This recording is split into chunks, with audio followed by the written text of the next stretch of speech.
தேனியில் ஆட்டோ ஓட்டுநர் மீது தாக்குதல் நடத்திய 5 காவலர்கள் மீது உடனடி நடவடிக்கை எடுக்கப்பட்டிருக்கிறது. அண்மை செய்தியாக பார்த்துக் கொண்டிருக்கிறோம். காவல் நிலையத்தில் தாக்குதல் நடத்தும் சிசிடிவி காட்சிகள் சமூக வலைதளங்களில் பரவியதால் உடனடி நடவடிக்கை எடுக்கப்பட்டிருக்கிறது. 5 காவலர்கள் இடமாற்றம் செய்யப்பட்டிருக்கின்றனர். அவர்கள் ஆயுதப்படைக்கு மாற்றப்பட்டிருப்பதாக எஸ்பி உத்தரவு பிறப்பித்திருக்கிறார்.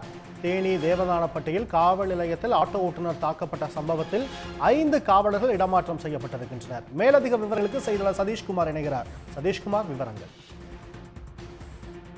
அதாவது தேனி மாவட்டம் பெரியகுளம் அருகே உள்ளதுதான் தேவதானப்பட்டி கிராமம். இந்த தேவதானப்பட்டி கிராமத்தில் செயல்படக்கூடிய காவல் நிலையத்தில் பொங்கல் தினத்தன்று, அதாவது 14/1/2025 அன்று ரமேஷ் என்ற ஒரு வாலிபரை காவல் நிலையம் அழைத்து வந்து காவலர்கள் 5 பேர் அடிப்பது போல ஒரு வீடியோ வெளியாகி இருக்கிறது.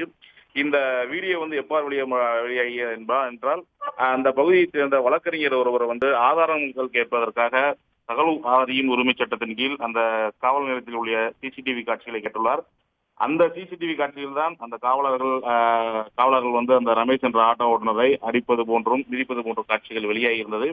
அதனைத் தொடர்ந்து மாவட்ட காவல் நிர்வாகம் சார்பாக ஒரு அறிக்கையும் அறிவிக்கப்பட்டது. அந்த அறிவிப்பில் என்னவென்றால், மது போதையில் ரமேஷ் பொது இடங்களில் ஆபாசமாக பேசி அவதூறு ஏற்படுத்தும் விதமாக நடந்து கொண்டதன் கீழ் அவர் மீது வழக்கு பதிவு செய்து பின்னர் பிணையில் விடுவிக்கப்பட்டோம் என்று ஒரு அறிக்கையை சொன்னார்கள். மீண்டும் இது குறித்து விசாரணை செய்வதற்காக கூடுதல் காவல் கண்காணிப்பாளர் நியமிக்கப்பட்டு அறிக்கை சமர்ப்பிக்கப்படும் என்று மாவட்ட எஸ்பி அவர் அறிக்கை கொடுத்திருந்தார்.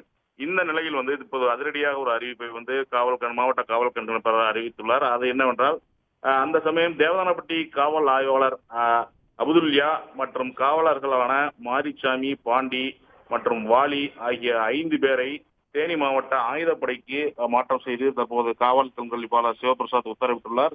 இந்த சமூக வலைதளத்தில் இன்று காலை முதல் பரவி வந்த இந்த வீடியோ காரணமாக இந்த அதிரடி உத்தரவு எடுக்கப்பட்டுள்ளது. விவரங்களுக்கு நன்றி சதீஷ்குமார். உடனுக்குடன் செய்திகளை தெரிந்து கொள்ள சன் நியூஸ் பெல் ஐகானை கிளிக் பண்ணுங்க.